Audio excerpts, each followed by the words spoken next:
Wenzetu wasiokuwa Waislamu leo wana ngazi tofauti tofauti za kielimu ambazo zinawalea vijana wao kuanzia mwanzo mpaka katika matokeo ya mwisho ya kupata elimu yao na kuingia katika kuyatafuta maisha yao kwa misingi ya elimu zao.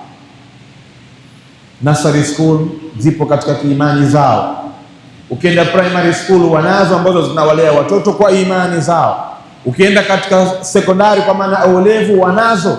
Ukienda katika advance pia wanazo. Ukienda katika university ndo hakuna mfano katika upande huo.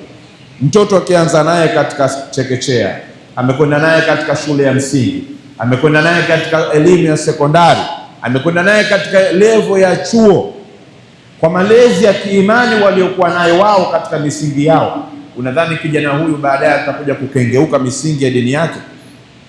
Hawezi kukengeuka. Ataitumia vyema dunia yake kuelekeza katika dini yake aliyokuwa nayo. Sasa na sisi pia tunapaswa na tuna wajibu wa kulitazama vyema. Tuwekeze katika elimu ya vijana wetu ya sekula, lakini tazama ni wapi unapompeleka kwenda kuisoma hiyo sekula. Akaisome elimu ya dunia kwa misingi ya dini yake, ili kesho na kesho kutwa elimu yake ya dunia iendelee kuwa na msaada katika imani aliyokuwa nayo, ili kesho na kesho kutwa imani aliyokuwa nayo iendelee kumchunga na kumdhibiti katika misingi ya kile alichokisoma katika kuitengeneza dunia yake.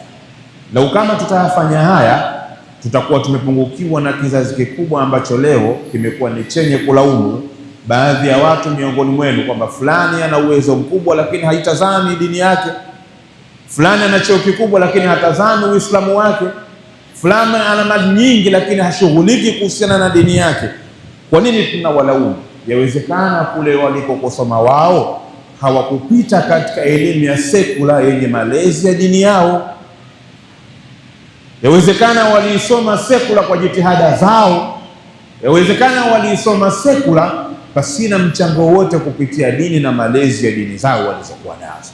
Sasa nikuombe ndugu yangu katika imani, kuwekeza kwetu kupitia elimu ya vijana wetu, tukawekeze katika elimu yao ya dunia kwa misingi ya imani na malezi ya Bwana Mtume Muhammad sallallahu alaihi wasallam.